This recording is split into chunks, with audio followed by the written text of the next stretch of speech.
मीर जाफर की डेथ के बाद जब उसका बेटा बंगाल का नवाब बना तो उसकी आर्मी को भी कंट्रोल कर लिया गया ब्रिटिश के द्वारा। ब्रिटिश ने यहाँ पर डिप्टी नवाब को अपॉइंट किया और ये जो डिप्टी नवाब होते थे उनको पावर दी गई थी निज़ामत की।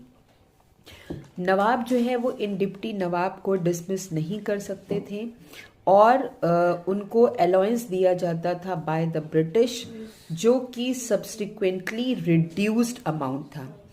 कंपनी जो है कलेक्ट करती थी revenue without caring the people's welfare, यानी एक समय था कि जब लोग अपने टैक्सेस पे करते थे तो उन टैक्सेस का इस्तेमाल लोगों के वेलफेयर में लगाते थे ये रूलर्स।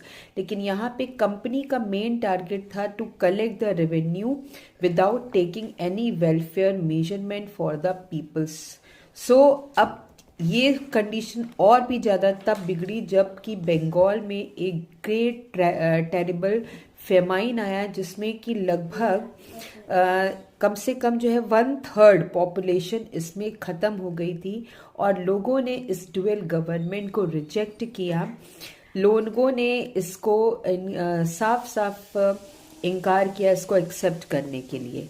फाइनली ये डुअल गवर्नमेंट ख़त्म हुई 1772 में जब वॉरेन हेस्टिंग बंगाल के गवर्नर अपॉइंट होकर के आए, यानी अब कंपनी का ईस्ट इंडिया कंपनी का डायरेक्ट कंट्रोल हो गया बंगाल पे। जो पहले डुअल गवर्नमेंट था अब डायरेक्ट कंट्रोल हो गया। हेस्टिंग ने इस डुअल गवर्नमेंट को एबॉलिश किया और एक रेगुलेटिंग एक्ट पास किया 1773 में, जहां पे उनको अपॉइंट किया गया ईस्ट इंडिया कंपनी के डायरेक्ट गवर्नर के रूप में। और अब ये गवर्नमेंट के हाथ में पूरी पावर होगी, यानी एडमिनिस्ट्रेटिव पावर के साथ साथ फाइनेंशियल और सिविल और जजमेंट वाली पावर भी होगी।